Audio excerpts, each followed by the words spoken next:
Good evening lakay, nandito naman tayo, kakain tayo. Pero bago tayo kumain, mag-pray muna tayo. Uy, may bisita pa. Ayan lakay, kain muna tayo. Pero bago tayo kumain, mag-pray muna tayo. Lord, maraming salamat po sa pagkain ito, Panginoon. Ay magbigay sa akin ng kalakasan, kagalingan na nagbubula sa iyo, Panginoon.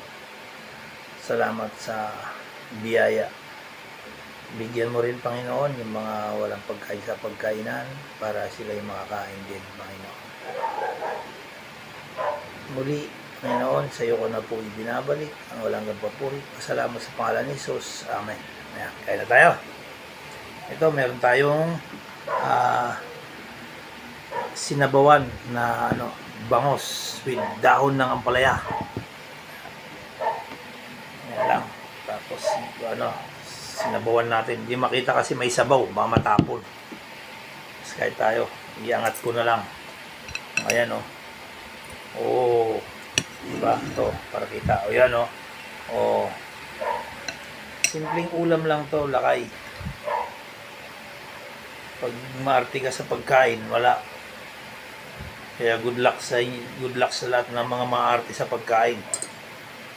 Masarap yan yung mga dahon-dahon ng ampalaya. Ayan, yun o. Simpleng ulam lang, mga Ilocanong pagkain.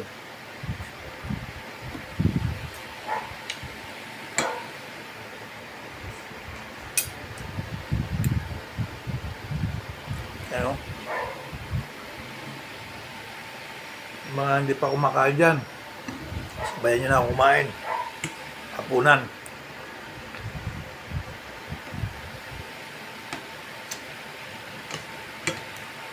I-try nyo rin sa bahay nyo.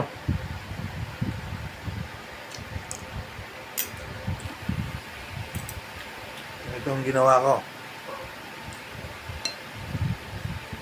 Mga pritong isda. Sabawan nyo.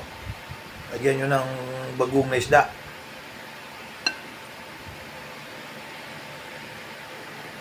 Tapos konting dahon ng ampalaya. Simpleng ulam lang yan.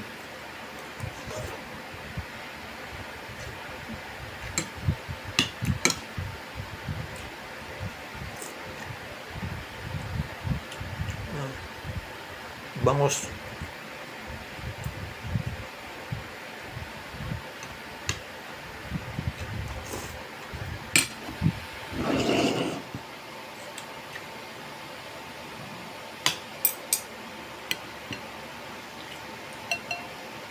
Mukbang.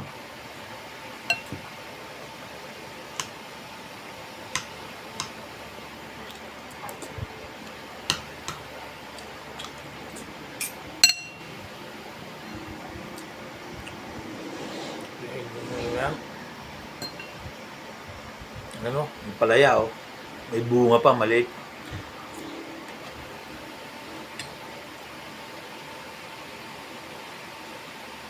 Eh, may buto pa na.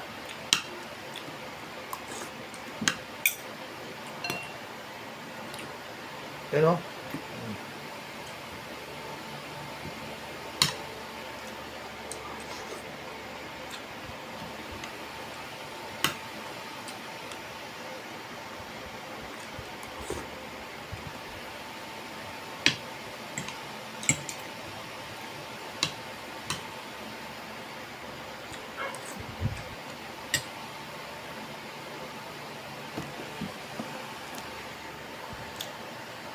Ano yung masarap na ulam din?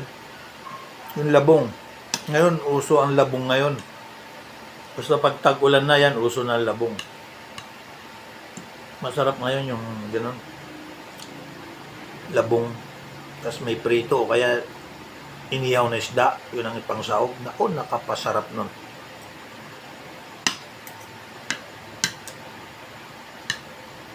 Try nyo sa bahay nyo.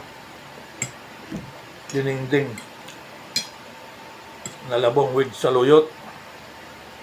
Tapos may isda. Pag wala kayong isda, di liempo, pwede naman yun. Inihaw o kaya prito.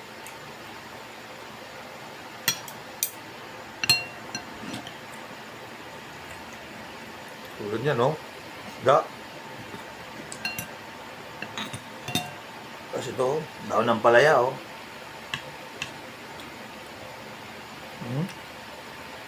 May mga down siya, oh.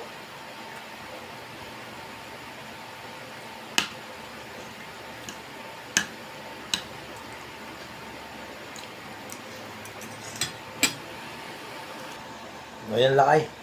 Meron tayong dessert. Saging. Oh.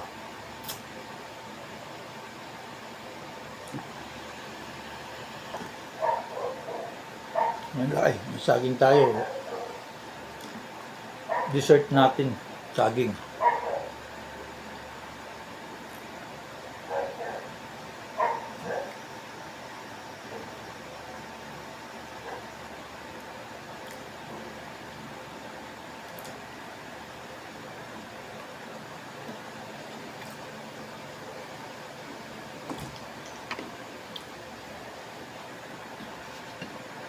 Ngayon lakay, tapos na tayo. Nasimot. Thank you Lord. God bless. Ingat-ingat lagi.